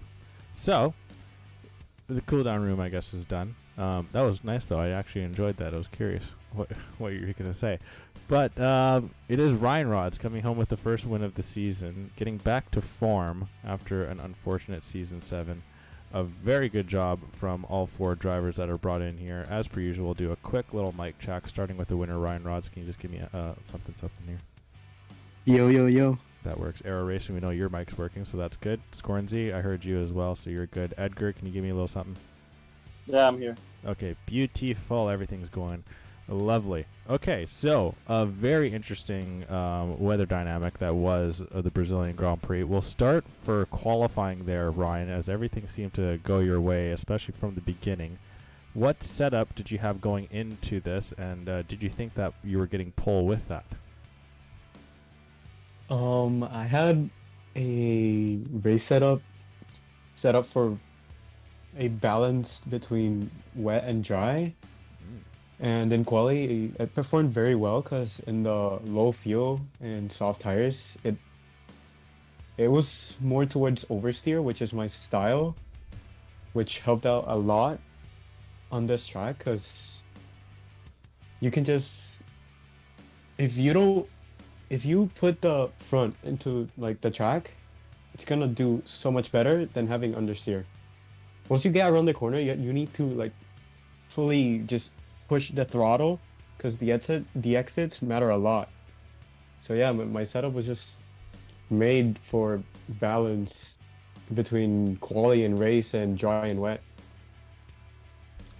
Yeah, that's beyond my F1 IQ, so seemed to work out really well for you there.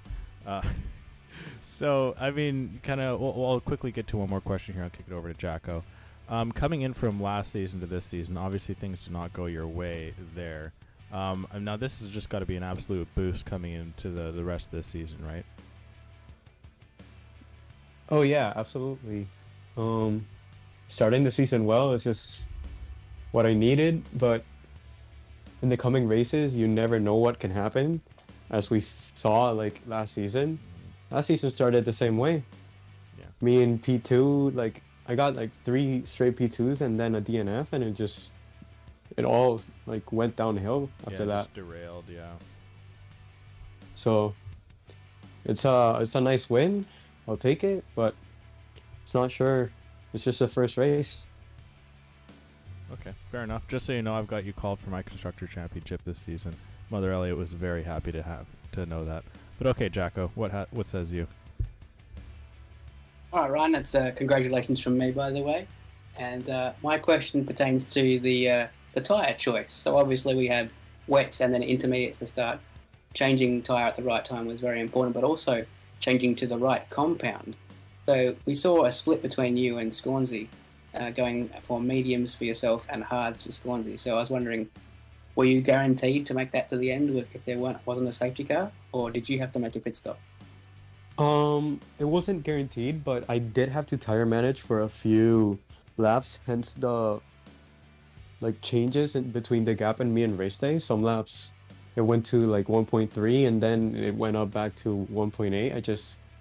I was doing one tire saving lap, then one push lap, one tire saving lap, one push lap, just to manage that percentage, because extending the medium stint to 20 laps is a little hard, because just the 15 lap pit window the game like suggests to do with my driving style, I get like 55% tire wear, so an extra 5 laps would have been too much. So I just had to tire manage it like very carefully, and I knew if I went on the medium I could get like a nice position and a gap where I could just manage the tire, so I just selected that tire. I think that was a good call, especially in hindsight, knowing there was going to be a safety car. So congratulations once again. Thank you, man. Yeah, very good stuff. Best of luck for the rest of the season. I'm sure we'll be talking to you soon. Thank you very much for coming in for the interview. I don't think I have a trivia question here this evening, so do what you will. Stay in or peace out. Completely up to you. Okay. So P2 for Aero Racing Design. Now, Jacko and I had a mini discussion on that's 2 straight P2s in a row for you, going back to last season in Mexico. Now, I mean, confidence has got to be at a pretty all-time high for you right now. Hey, Aero. I mean, I always felt that I could get podiums like this. Good to know that I can actually get them now. But that was still a lot of luck. I feel I was involved in that with race day and Gornsey getting involved in a mess or something with a couple to go. But yeah, no, confidence definitely up there right now. Yeah, Get no, that win next. Yeah, there you go. That's good. So, I mean, you only had one total podium last season in Division 1. You've already started off with one here. Now, realistically, where do you think you got a couple more you this season? Or, I mean, you said there was luck involved, but I think you did show the skill to warrant the podium this evening. Do you think you got a couple more in you this season? Oh, definitely. I'd like to get one every race. That's the goal. I feel I can do that, but I don't know how many races are in this season. I'd say 50% podiums. That's my goal. Damn, that's some proper confidence. I love to see that. But yeah, so representing the Williams again this season, did you? I mean, obviously you can't bash your teammate, but are you happy with the teammate that you got for your driving alongside you this season? I mean, definitely. Sad to see the Tiger got demoted, but I definitely got a great teammate for this season. I don't even know what happened. I think he got involved in an incident on lap 1, which is unfortunate. But yeah, no, definitely happy with KB.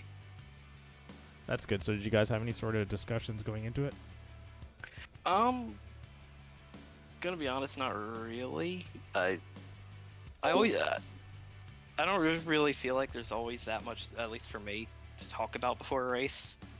Just kind of go into it and see what happens. Probably not the proper way to go about it, but it's always worked for me, so I haven't really talked about anything that much. Yeah, fair enough. I mean, to each their own, right? But yeah, very well done on the podium there. I'll let Jacko take it away.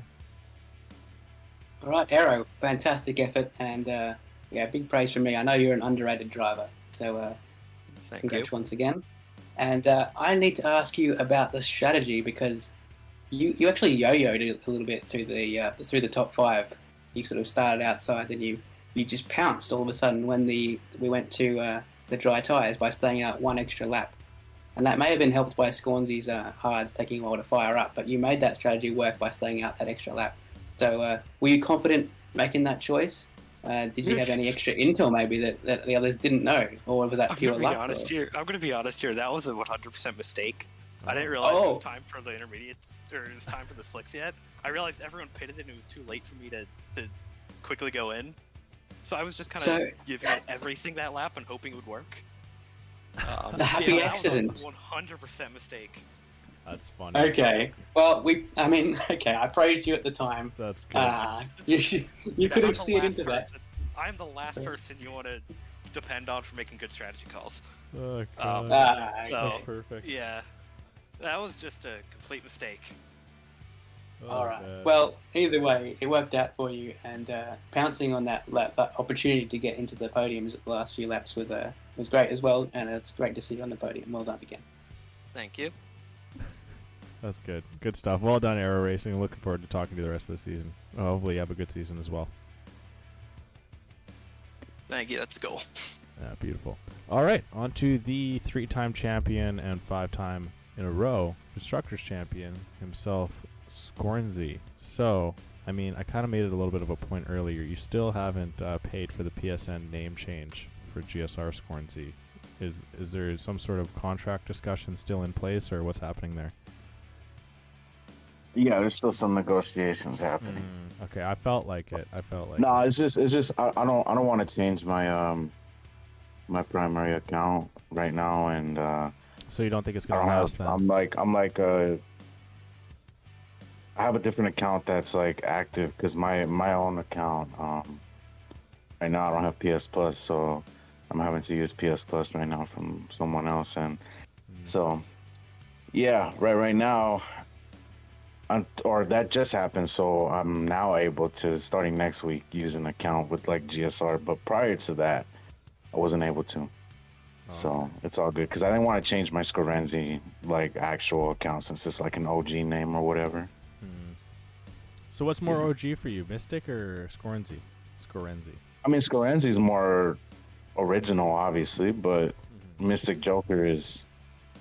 I mean, it's what I used for a very, very long time in the league racing community. So, for sure, I mean, that's what people know me by in league racing. Was that your first which one was first for you?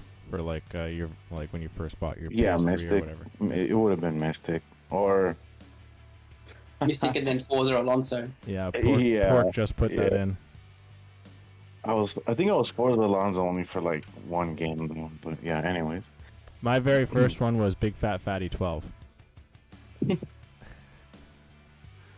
Yeah, I lost that though. With the whole PSN hacking that happened like 10 years ago now, I lost it. I wasn't able to get it back because I used it. Yeah, I remember that when that happened. I was like Yeah, I lost mine 2011. as I well. think. Yeah. Well, the problem was that I used a fake email to make the account, and then I could never get the email back because it was not an actual email. Yeah. I tried to make the email, but it wouldn't happen. So, but anything, enough of that. Then it was Swag Free 96. Yeah. Now it's Crash McQueen. I was Swag Free for quite a few years. But yeah. Anywho. Yeah. So a P3 from you. It was kind of a roller coaster of emotions and positions at the end of there. What was kind of going through your? Or sorry, Jack. Am I stealing your question? No, go ahead. Okay, so what was going through, like how you're approaching things, especially when you made a little bit of contact there with Race Day and had to give that position back? Yeah, that was really unfortunate. I was pretty upset when that happened. Obviously, heat of the moment, adrenaline going and whatnot. There's a potential chance that maybe the win or at least P2. But yeah, it was just really unfortunate what happened between Ryan and Race Day, which then kind of I had nowhere to really go on my end, so just got caught up. It's unlucky, but I mean, still managed to save a podium. So I mean, hey, just saying, the curse, it's not entirely broken, but we're working on it. Or it's just That's all. teasing you a little bit. Yeah. But no, I mean, it was definitely a roller coaster ride of a race. I mean, throughout the race, there were points where I was like, man, I am not feeling good right now. Then other times I was like, damn, okay, I'm feeling on it like now. Especially, I remember one point I was like right up on Ryan. I'm pretty sure through like the end of sector 1 and 2. When we were on the inters, I believe I kept getting really, really good runs out of that left hand turn. And man, yeah, we were just it was good stuff. It was fun. Unfortunate call on the hards there. Unfortunately, that decision kind of happened because I just was talking to my teammate, quick little decision making, and we figured that the hards would have been it would have hurt us in the beginning, obviously pace wise, but I mean, we weren't gonna have to do any tire management. We weren't gonna have to do any of that, so we would have made it just fine to the end. But I don't know if it would have been enough of time by the time that the mediums would have fallen off to have caught up. So who knows? Who knows how that would have played out? Yeah, fair enough. As Jacko stated on stream, and I believe I agreed with him there, I think it was the right call initially. The safety car did change things up for you there. But yeah, no, a very good race. Still a podium to start after some chaos there in the final couple of laps. So points are points, as well as getting the fastest lap as well. So not too bad of a start to the season. But Jacko, why don't you go ahead there?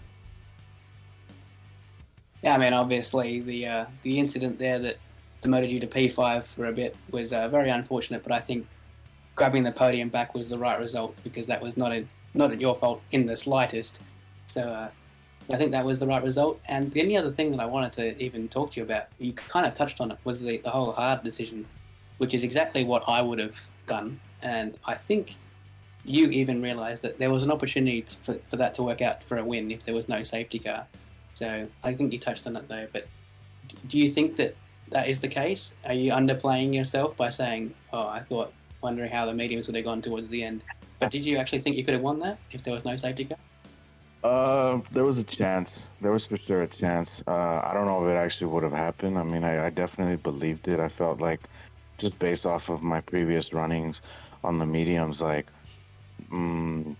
towards the end of that stint, those mediums are starting to not feel the greatest, at least for me, and so having to extend them just a little bit more, I don't know.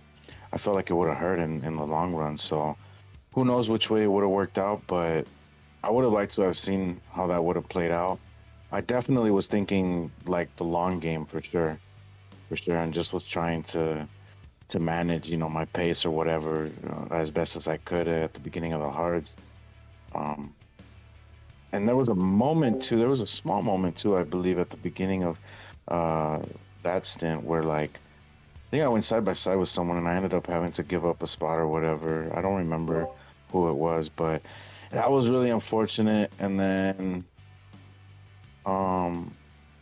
something else happened. Oh yeah, I almost lost it like halfway when we were on the inters. I almost lost it. I don't know how I caught the card, but I was pretty happy with that.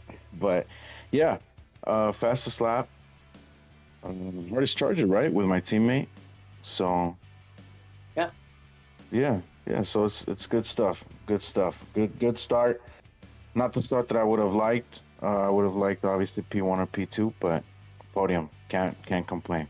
It's a good start, and just got to keep the ball rolling now for the rest of the season.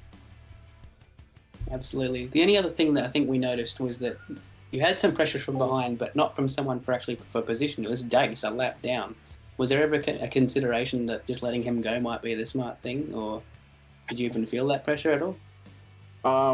I certainly felt his presence. That's for sure. He definitely was right there and keeping me on my toes. But no, for sure. If I would have made the slightest mistake, like one more time or something. I mean, honestly, just before he made his mistake, I was considering, because he started to like really start to reel me in and kind of start pushing me for a little bit there.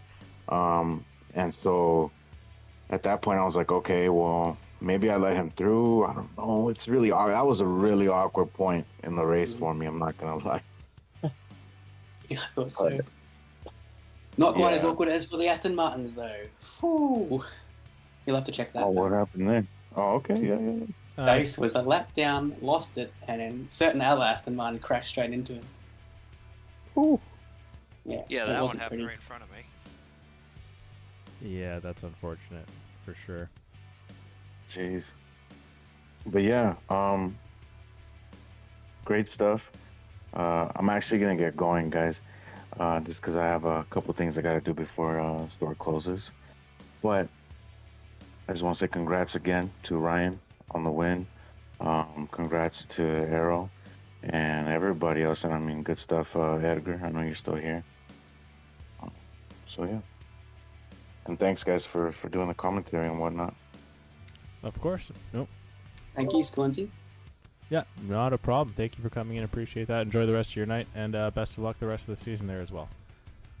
Thanks, guys. You have a good one. Cheers. Okay, on to Edgar, as per mentioned by his teammate there. Now switching over to the McLaren Papaya Orange. How does that car settling in for you in comparison to the Alpine to start this season? So yeah, it's a bit of a change, but we're gonna break the curse. We're gonna win the constructors back to back, so nothing to worry about. Yeah, not too bad. I mean, Jacko and I were a little bit confused on your qualifying there, going into 20th, and several seconds off the pace, or a second off the pace at least, which is quite a big gap here in Brazil. What exactly went wrong for you there?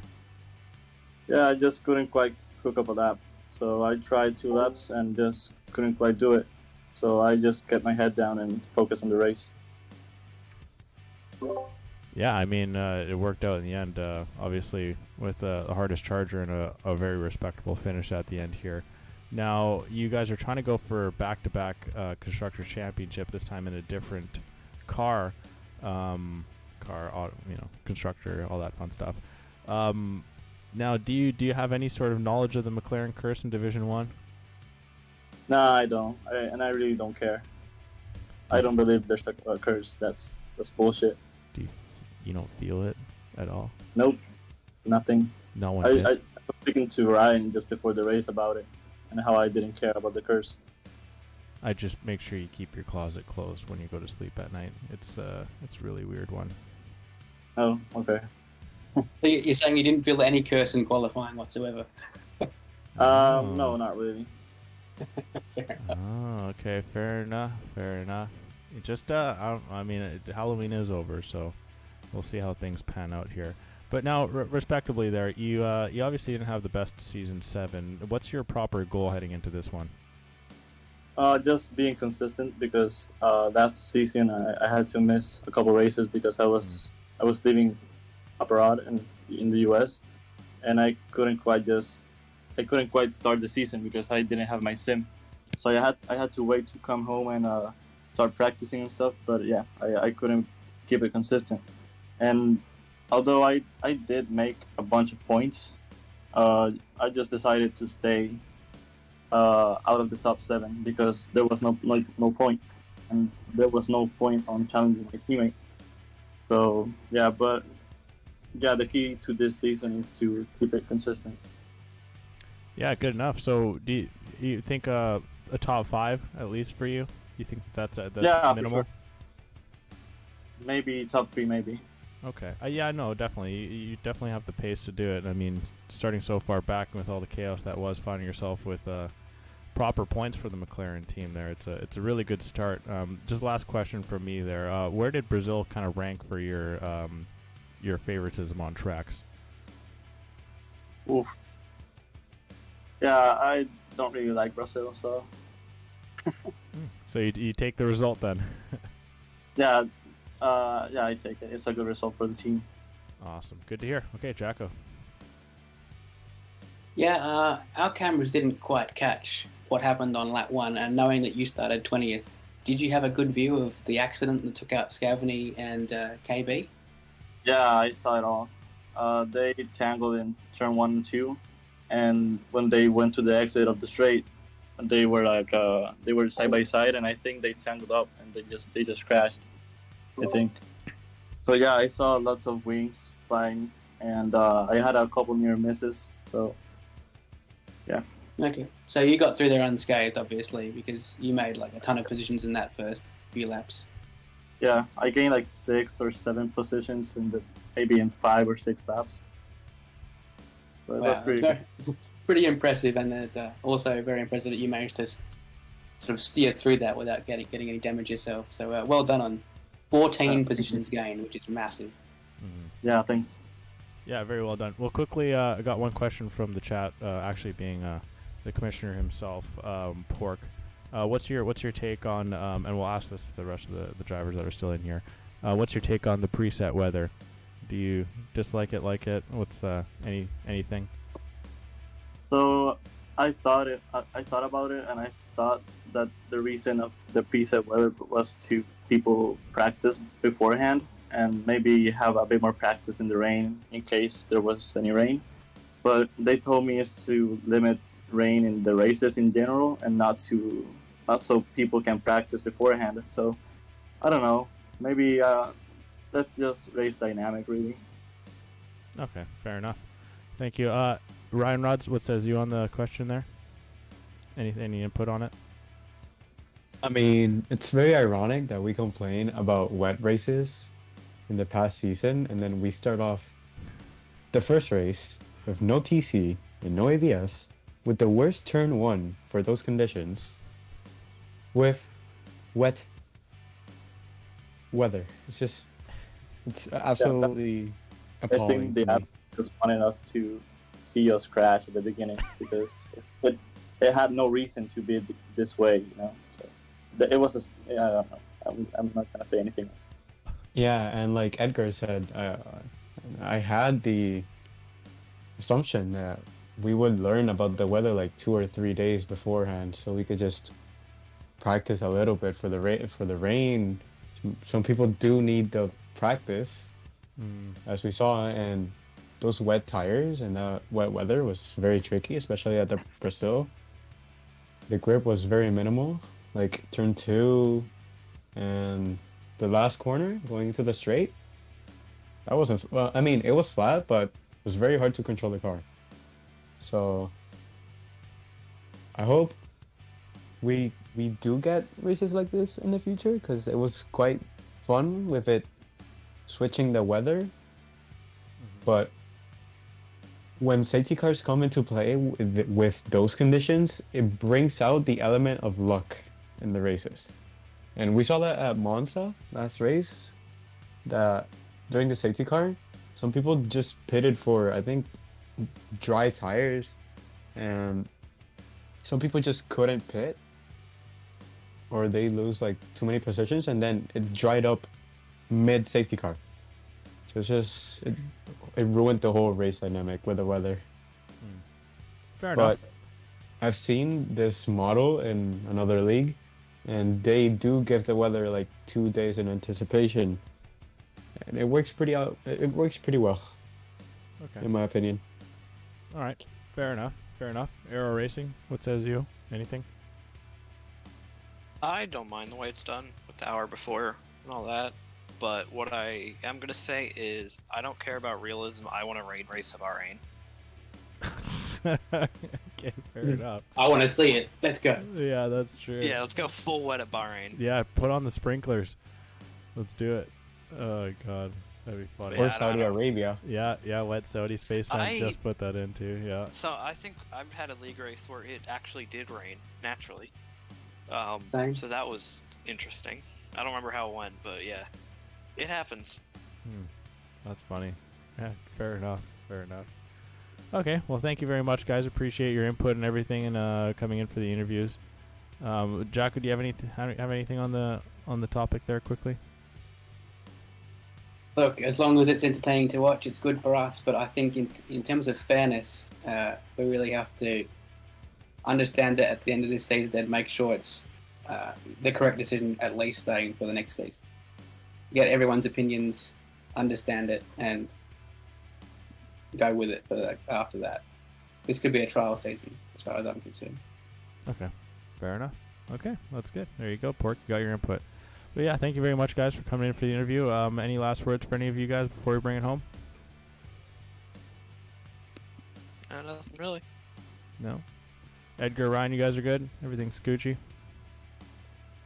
Yeah, just to add, I was under the impression that we would get the weather like 5 minutes before, but we got it like an hour before, which didn't make it that bad because I did get to put in a few laps in the wet weather, which was definitely needed. It was very, very hard to drive in those conditions. But yeah, the race, I think it panned out pretty well. In retrospect, with the crash between Scavney and KB, that was the only like major crash. No, So, yeah. Dyson and Lightwork. Yeah, I was going to say. That was a Aston major Martin. crash. Yeah. I mean, was that even in wet conditions? No. No, it was in the dry. Yeah. Oh, I see Okay. you No, meant that's wet. what you're Okay, saying. yeah. Okay. Yeah, yeah. Okay, fair enough. Edgar? Yeah, I just think that if you're gonna call out the weather, just call it out before, like a day's time, because I think practicing a bit on the wet, it can avoid lots of accidents and avoid safety cars. So I think that's better. But yeah, that's my opinion. Okay, fair enough. Sorry, Ryan. Did I cut you off there? Were you going to say something? No, you're good. Okay. Cheers. All right. Thanks very much, guys. Appreciate it. Best of luck the rest of the season, and hopefully we'll be talking to you guys very soon. Thanks. Yeah. Yeah, no Thank you. worries. Okay, Jacko. So, first race back. How was it for you? Did you have fun? Absolutely. Did you learn I do anything? enjoy commentating these days. I think I've sort of grown into it a bit since I tried last time alongside you. So I think we played pretty well, didn't we? Yeah, it was yeah. We'll get back into it. We'll gel. We'll find it. It was the first time back, and it has been a while. But it is a good change of pace with you, and I do appreciate having you back in there. It's you bring good insight, and I'm happy to have that back. Oh, thanks very much. With all due respect to Shelley, hopefully Shelley doesn't watch this. I'm just kidding. No, Oh, Shelley's on the racetrack, so that was a straight swap. Yeah. I think he raced D2 tonight. Oh, did he? Oh, good for him. Well done. Okay, but yeah. Next week we're in Saudi Arabia. Undecided on what division we're going to go. I'll have to make up the schedule for season 8. I'm thinking, Jacko, should I bring back the It's Not My Thanksgiving tournament? That was a wild success last time, so why not? I think I should. We'll see. Probably going to do that. So on the American Thanksgiving break, we might do the It's Not My Thanksgiving 1v1 showdown for all of the internationals that are in the Midwest F1 League. So stay tuned for that as well. Check out all of our sponsors there, Raise Energy, Epos Gaming, and Sim Racer Coin. Yula Colvin, I think he's still there. So, yeah, thank you very much to those people that do put their name up on the screen for all of you guys to see. And appreciation to everyone that has a part in what takes place this Thursday, every Thursday here in the Midwest F1 League. Hopefully we'll come back and witness what has to come for the rest of Season 8, as Season 8, Round 1, Division 1, started with quite the bang. But anything left from you, Jacko, or is that about it? The only thing I can notice is that we need a new track map for Abu Dhabi right there, because that is the old track map. Yeah, that's it's Ulex. So I just Fair enough. yeah, we'll see. All right, well, in maybe that I can case, bug him yeah, for looking one. forward to that race. That'll be interesting. Obviously, we're staying in the desert sort of regions in the Middle East, so yeah, not too large of a plane journey. Yeah, I got you, Crash. Oh, Pork, nice. All right, good stuff. But anywho, thank you very much for everyone tuning in. Hopefully you did enjoy the stream. Hopefully you'll come back. But as per usual, I've been Crash McQueen, and as per usual, coming up on Season 8, I've been joined by El Majako himself, Season 2 Division 1 champion. And we've been in the Midwest F1 League. You all have a very good and safe weekend. Good night.